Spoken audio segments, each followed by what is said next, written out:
They're all great storytellers. They all have an incredibly high level of enthusiasm and energy. Not just are they good directors with great imaginations, they've all come to directing from another part of the production process. But what it really comes down to for all of them, for Sam, for Gina, for Eagle, for Matt Earl, is telling the story. What's the story?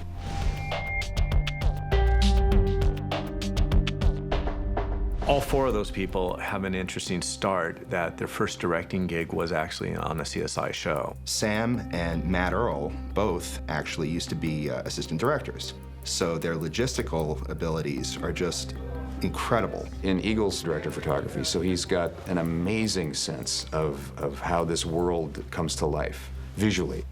Gina's phenomenal. She's a supervising producer here, so she is like the queen of all things post-production here. So when she comes to set, she has like a really, really strong notion of how everything's gonna cut together. Because they have a history with the show, because they're part of the family, they have a keen understanding of the show. And so the beauty part is, whatever script it is they get, we know that they'll bring both their own style and the show's own style to it, so it's actually a real luxury. And I would try and get you in there as camera sitting on there too. All right, here we go. I came in at the very beginning of season 2. I started on the show as a first assistant director. We had gone to Miami to shoot parts of the first 3 episodes of season 2. The quality of what we were doing was off the chart good. I got back and up on the 3rd floor through post or whatever, ran into Ann and she said, so, you know, how was Florida?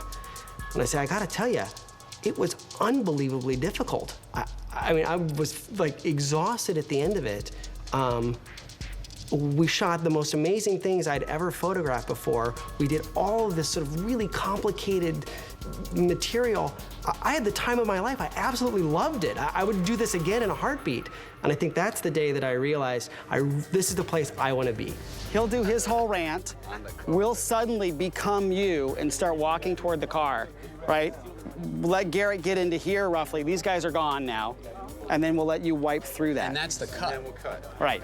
Sam's the Energizing Bunny. That's a really good nickname, because he's just like, he has boundless energy. He just gets incredibly excited about stuff and never stops going. Wild enthusiasm coupled with the tremendous experience that he's had is just an incredible combination. He has such an understanding of what everybody's job is and understands the camera and what is necessary to be explained to everyone so that they can do their job. And I'm sure that comes from his experience as a first AD. I'm a good example of someone who's a student of what we do. I've spent so many years as a first assistant director working for someone, paying attention to those details and being sensitive to what's happening, I think was a big part of my getting that chance, probably. He has an incredible visual sense and a great sense of storytelling that's pretty amazing for someone that's on the start of, the beginning side of his career. And this may not be true for everyone, but certainly for me, you make them in your head before you ever start shooting. From the very beginning, when you turn the first page on the script, you're visualizing what it's going to look like. What's in your head will never exist in the real world. It just doesn't.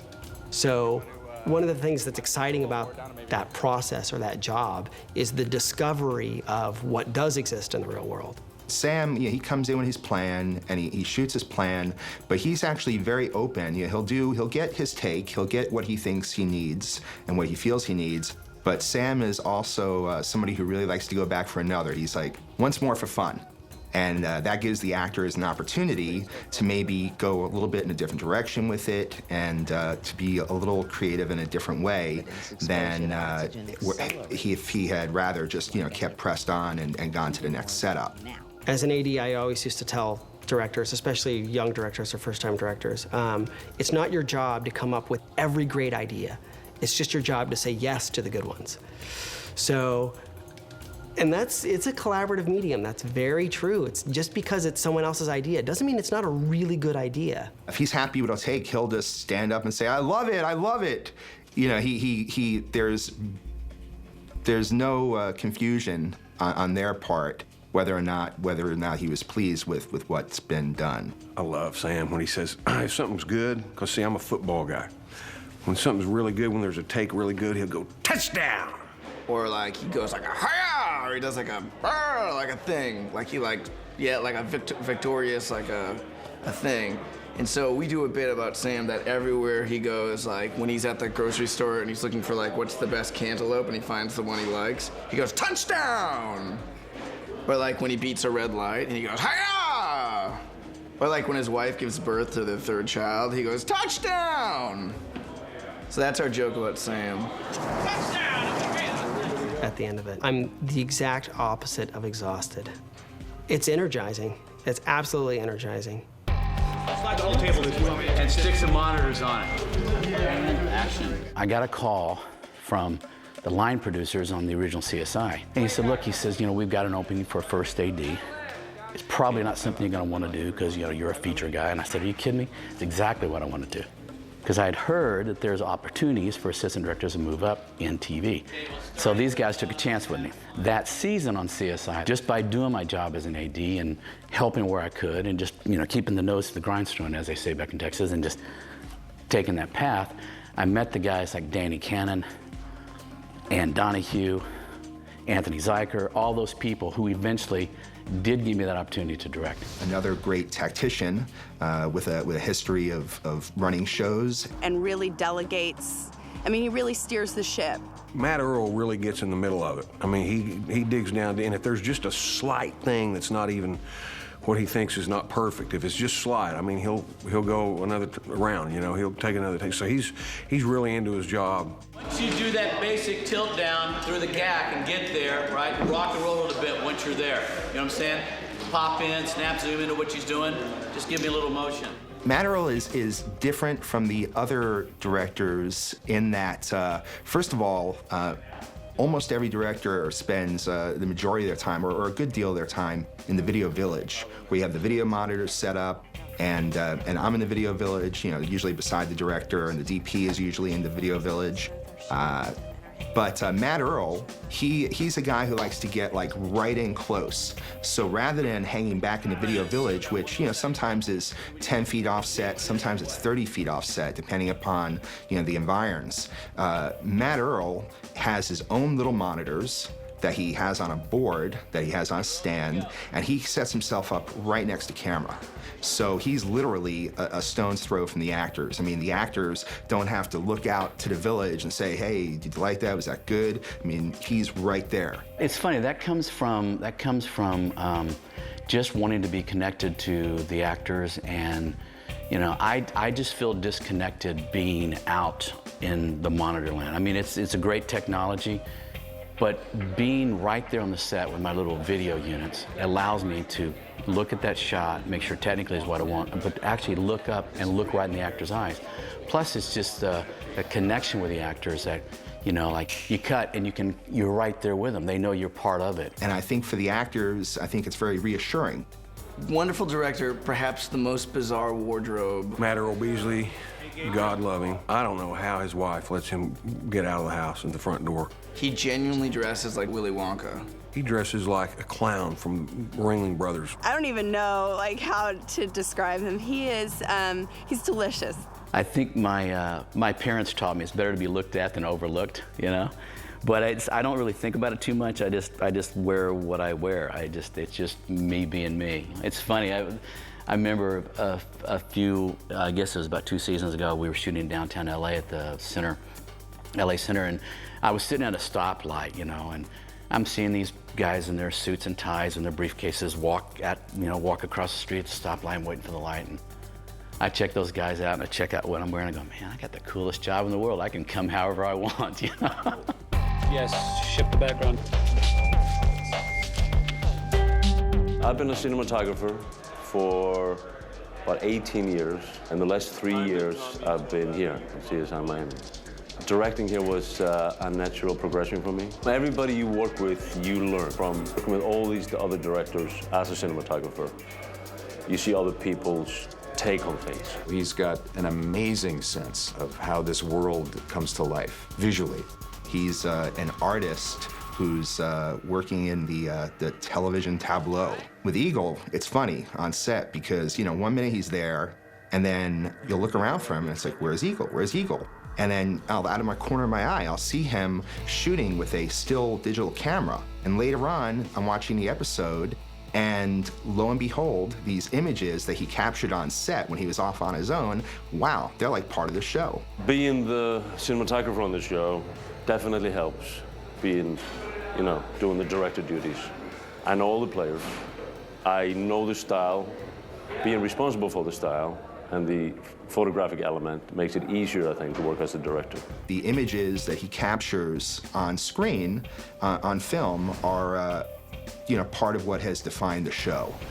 I think that the actors appreciate that, number one, he'll never make them look bad.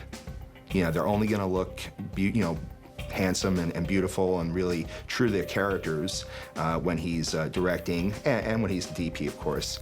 But I think that they have a trust in him because they know that he's really aspiring to push the envelope of the medium. He's a DP at heart, and so, his camera setups are usually complex and involve a lot of movement and, arranging and choreography that he likes to incorporate, and the episodes come out looking phenomenal because of it.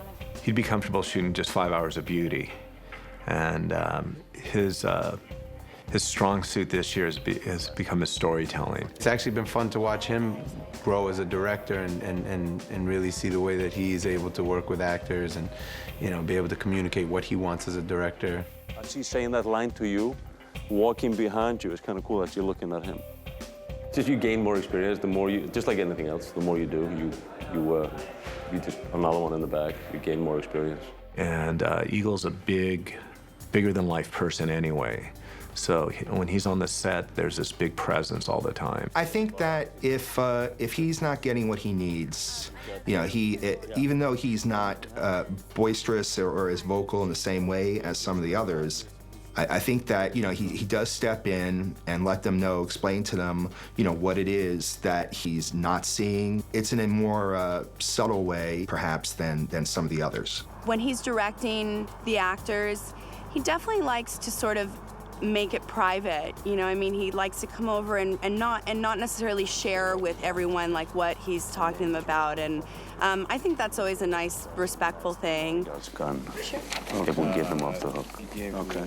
Because we know he's a vodka. Just cut the money thing. Great, and I'm going to work this blocking a little bit and make this a little tease moment, have a walk around you with that last line, then you can give him a funny look. Well, I actually asked Barry, I think what I'm going to do is it is a very sexy day at the office. The way that was rehearsed as far as shooting anything.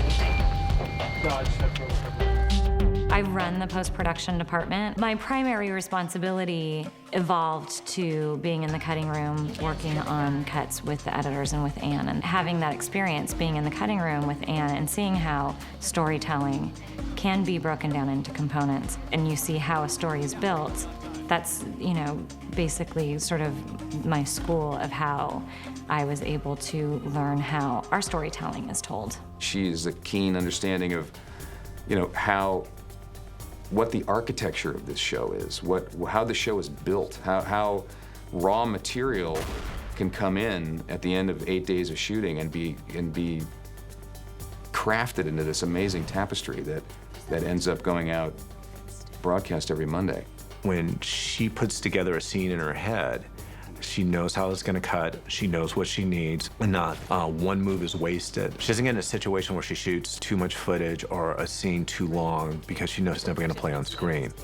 She works really well with our actors and actresses, and that comes from her ADR experience. My approach to ADR is never to direct an actor. It's more to help them, get back to the place that they were on the day, as much as I possibly can, and explain why we're, either redoing something or adding something and what the intention of it is so that they can do a nice match to what they've already done. So I was never directing them in that environment, but we developed a great rapport and relationship that was sort of already established before going into, okay, now we're shooting a scene together. I can't even make a joke about Gina because I genuinely love every second of working with her. She's an actor's director. She talks to you about the scenes, and She's great to work with. She's got a really calm demeanor on the set, which makes everybody comfortable. There's been a quiche or two thrown my way that's like really fluffy and heavenly, if I really get a scene right. You know, she's a girl, so I'm always like, what have you got on? What are you wearing? And I think everyone always wants to do their best for her. My amount of experience is so limited that I walk onto a set and, you know, it's really overwhelming because it becomes a little bit of a foreign land, but everybody has absolutely set me up to succeed. You know, I've never gotten anything from anybody, but we can make that happen. Tell me what you have in mind. We know how to do it. They're really incredibly generous. Cut. Excellent. I love it. Good work should be rewarded, and in an industry where it is so hard to come by people who are wonderfully creative and skilled, why would you not cultivate those people and want to be around them all the time? It's a place where people can thrive. Everybody who shows up to work every day pours themselves into these things. I'm telling you, this place, it's amazing. And I've been lucky enough to do 2 or 3 a year. Everybody will tell you that it's a rush, it's an addiction.